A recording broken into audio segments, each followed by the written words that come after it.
it's the same. We want to create fusion conditions, that is very high temperature. And we also both have to contain the fusion plasma for a long enough time at a high enough density. But the way we do it and they do it is very, very different. They produce what we would call a good vacuum, very, very tenuous plasma, but hold together for seconds at a time. We really recreate conditions that are densest inside of a star, but we hold them together just for a fraction of a second. The fusion process is just the same, but the nuclei are brought together not by heating a large volume of plasma, but by hammering them together with a sudden burst of intense energy applied to one of these tiny plastic spheres filled with the fuel gas. Provided the energy can be applied evenly from all round, the flimsy ball can be crushed to about 20 times the density of lead. The inertia of that dense speck will hold it there for about 1/10 of 1/1000th of a second, long enough for the nuclei to fuse and rip the target apart in a miniature thermonuclear explosion. Lawrence Livermore National Laboratory in California is home to the NOVA project.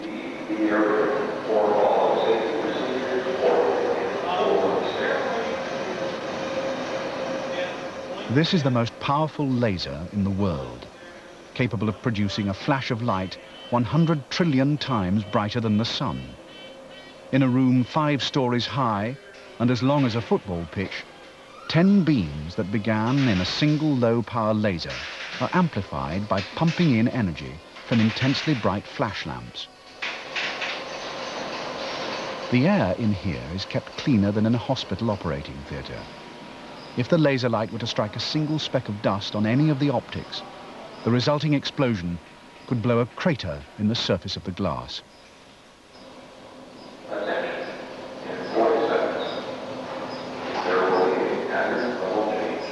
In an adjacent room, surrounded by diagnostic instruments, is the 16-foot diameter steel target chamber. At its precise dead center, the 10 beams will converge. The laser pulses, which are almost a meter in diameter, 30 centimeters thick, because they have a duration of 1/1000th of a second.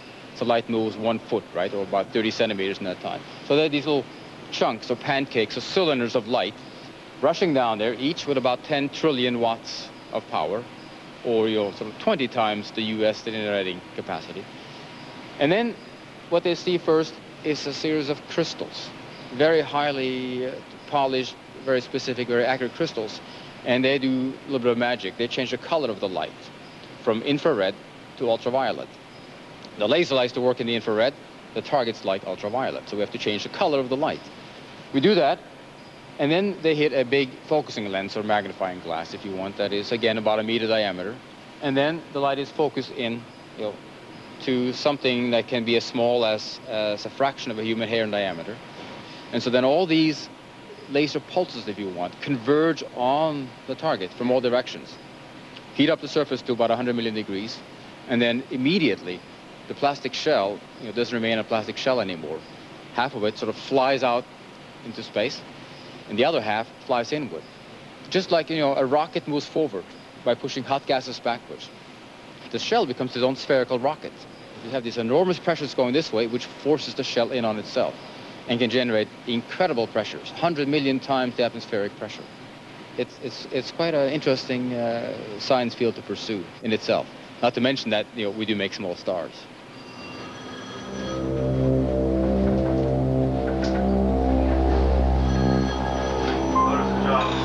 Okay, you ready? Good. No, he's not. Yeah, what's up?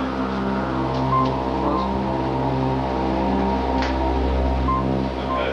I'm all right. You're looking for system shock.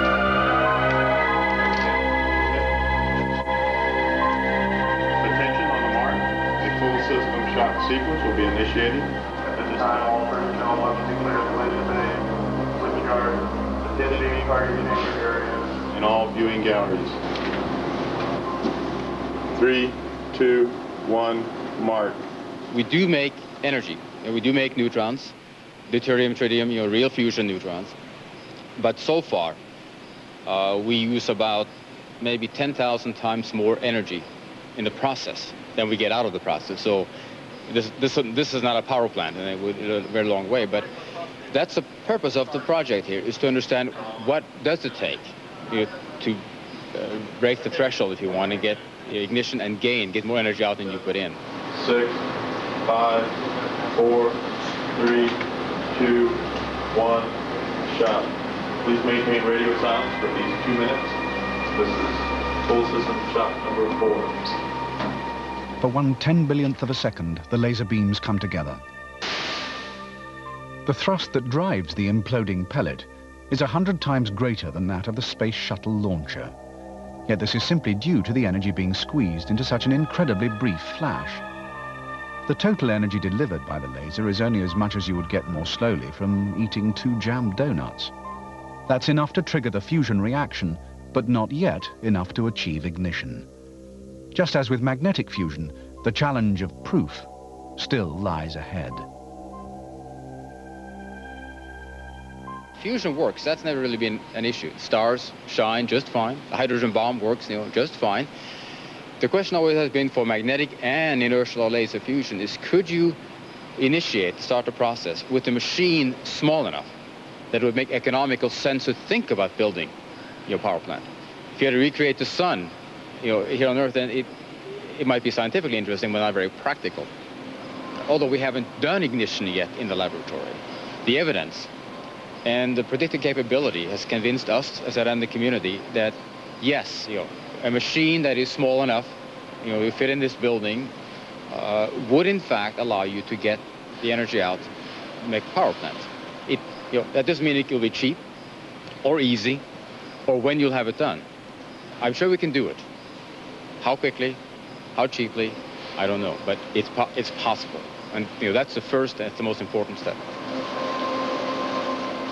In the race to power production, the scientists working on inertial confinement fusion have one psychological advantage. As part of a secret weapons program called Centurion Halite, they were able to ignite one of their fusion pellets using the energy from an underground nuclear explosion. So they know it can be done. Later this year, they want to dismantle all this.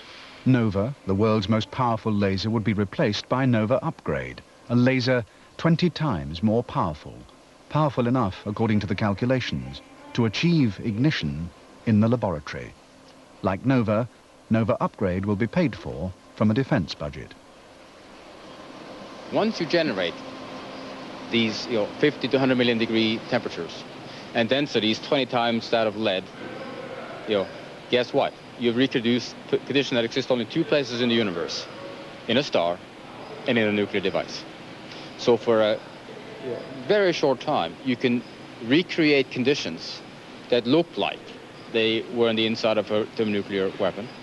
Mind you, we're not talking about making a weapon or testing weapons, but doing experiments whose physics understanding has some relevance to understanding better the physics of nuclear weapons design. And so in that sense, your ability to create these enormous pressures and temperatures does have implications for nuclear weapons research.